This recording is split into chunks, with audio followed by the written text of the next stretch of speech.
एक समय की बात है, एक बड़े से बरगद के पेड़ पर रहते थे कौवे की जोड़ी। उस पेड़ के नीचे था एक छोटा सा बाम्बी।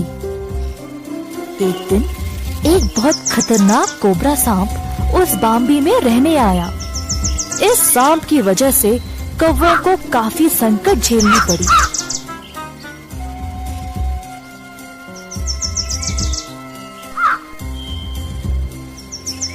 कुछ दिनों बाद मादा कौवे ने अंडे डाले। छोटे छोटे कौवे के बच्चे निकले। कौवे के बच्चे दिन भर का करते घोंसले में खेलते थे।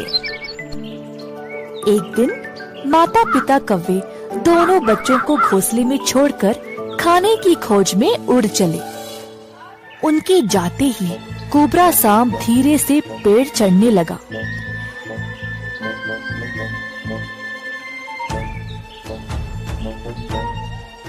झट से उसने बेचारे बच्चों पर वार किया और एक एक करके खा गया।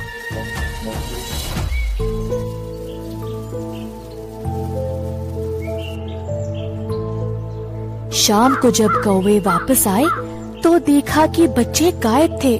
माता कौवे को पता चला कि वो बदमाश सांप ने उसके बच्चों को खा लिया। बेचारी रोने लगी तो उसके पति ने उसको दिलासा दिया कि ऐसा फिर से कभी नहीं होगा। कौवा वहाँ से उड़ गया और सोचने लगा कि इस सांप से अब छुटकारा कैसे पाए। इसी बीच उस नगर की महारानी नदी पर आई स्नान करने के लिए। अपना मोतियों का हार निकालकर बाजू में रखा। झट से कौवे ने अपनी चोंच से हार उठाया और वहाँ से उड़ गया। सेवकों ने बड़ी बड़ी लकड़ियाँ उठाई और कौवे का पीछा करने लगे।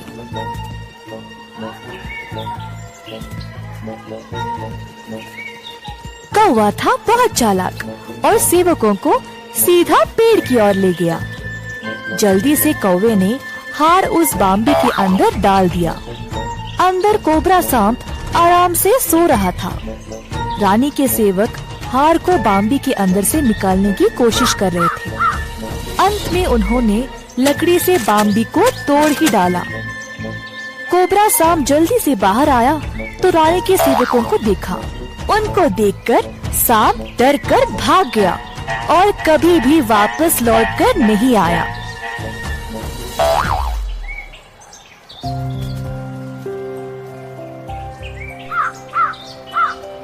तो बच्चों, अगर हमारे पास अच्छी बुद्धि तपरता है तो हम किसी भी समाधान के बारे में सोचकर अपने समस्याओं को हल कर सकते हैं। एक अनोखे गांव में रहते थे एक खुश मोटे मोटे आलुओं का परिवार। परिवार में थे 4 सदस्य, मम्मी आलू, डैडी आलू और 2 भाई टिंकू, चिंकू। डैडी आलू पढ़ाने जाते थे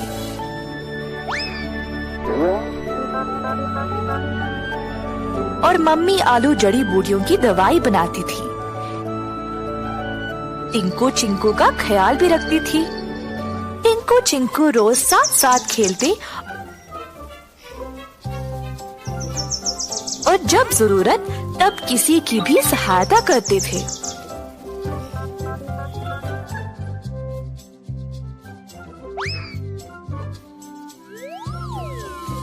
जब तक वे घर वापस आते देर हो जाती थी और मम्मी आलू चिंतित हो जाती।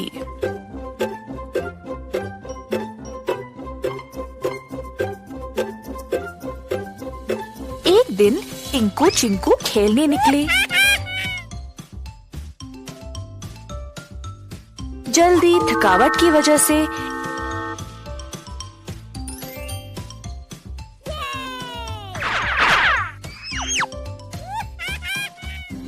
एक सब्जी की टोकरी में गिर पड़े। एक बड़ा बैंगन जो पहले से ही टोकरी में था, उन दोनों को टोकरी से बाहर निकाल फेंक दिया। ये टोकरी केवल बैंगनों के लिए है, तुम्हारे लिए नहीं। टिंकू और चिंकू जमीन पे पड़े रोने लगे क्योंकि बैंगन ने उनको निकाल फेंका। हमें नहीं पता था कि ये टोकरी आपकी है। हा हा हा, तुम्हें क्या पता? क्या तुम मुझ जैसे लंबे हो ये सब जानने के लिए? शो शो, जाओ यहाँ से, कोई और जगह ढूंढ लो। टिंकू अपना हाथ दो जरा। हाँ हाँ, ये लो मेरा हाथ। बैंगन और भिंडी दोनों ने टिंकू और चिंकू की मदद नहीं की।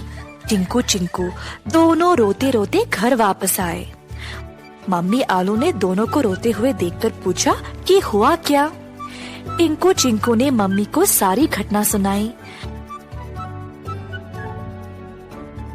मम्मी आलू ने सब्र से सब कुछ सुना, उन दोनों को मनाया और फिर सुला दिया। अगले दिन टिंकू और चिंकू फिर से खेलने बाहर गए। वे देखना चाहते थे कि वो बैंगन उस टोकरी में अब था या नहीं। अंदर झांक के देखा तो टोकरी में कोई नहीं था, पर उनको किसी की रोने की आवाज सुनाई दी। टोकरी के पीछे देखा तो बैंगन वहां बैठे अकेला रो रहा था। बैंगन भाई, क्या हुआ? क्यों रो रहे हो? हम तुम्हारी सहायता करेंगे, बस बोलो कि क्या हुआ।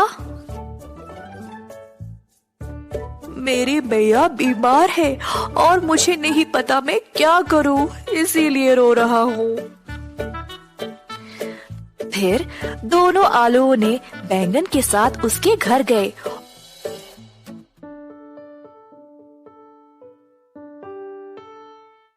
और उनको बीमार बैंगन की माँ को देखकर बुरा लगा। टिंकू बैंगन की मम्मी का ख्याल रख रहा था और इसी बीच चिंकू अपने घर वापस गया।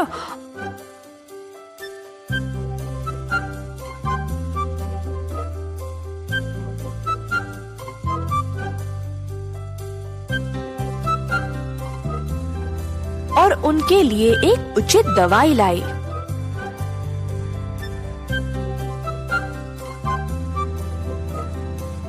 उस दवाई से बैंगन की माँ को बहुत फर्क हुई। बैंगन हैरान था कि कैसे टिंकू और चिंकू ने उसकी मदद की। बैंगन के इतना रूखा होने के बावजूद भी दोनों आलू भाइयों ने उसको मेहरबानी दिखाई। उस दिन से बैंगन ने अपना रवैया बदला और अपने दोस्तों को भी यही सिखाया। जल्द सब सब्जी टिंकू और चिंकू की तरह उपकारी बन गए। एक समय की बात है, एक जंगल में एक बाघ रहता था। उससे अब शिकार नहीं होता था क्योंकि वो बूढ़ा हो गया था।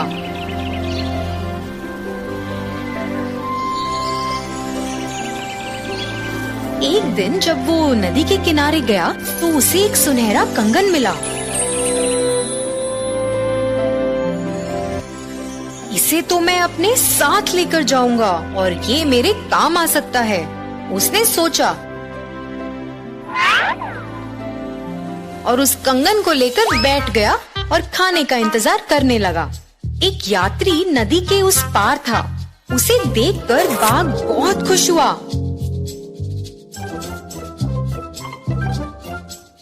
और फिर बोला, जी आपको ये सुनहरा कंगन चाहिए? ये मेरे किसी काम का नहीं है।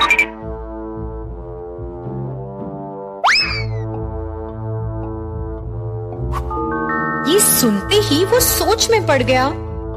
ये तो सचमुच सोने का कंगन है, पर वहाँ तो एक बाघ है, वो बहुत खूंखार है। हाँ, मुझे ये कंगन चाहिए, पर मैं तुम्हारी बातों का भरोसा कैसे करूं? तुम सही कह रहे हो। मैं पहले बहुत बुरा था, पर अब मैं बदल गया हूँ। एक संत ने मुझे अच्छे के लिए बदल दिया है। अब मैं किसी को हानि नहीं पहुंचाता। बाघ बोला,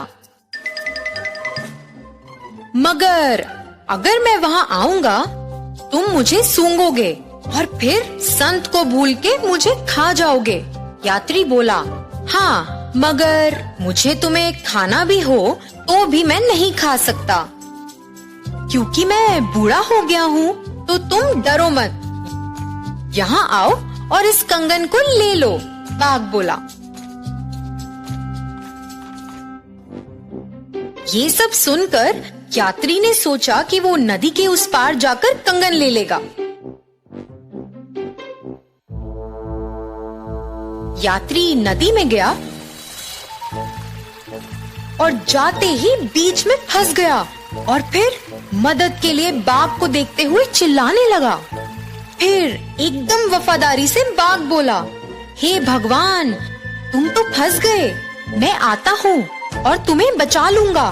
फिर अचानक उस बाघ ने अपना असली रंग दिखाया और अपने लड़ाकू रूप से उस आदमी पे हमला बोल दिया और नदी में छलांग लगा दी। फिर क्या, इससे पहले कि उस यात्री को अपनी गलती का एहसास हो, उस पर हमला कर उसे खा गया। लालच में किसी खतरनाक व्यक्ति पर भरोसा करने से हमें बहुत सी मुसीबतों का सामना करना पड़ सकता है।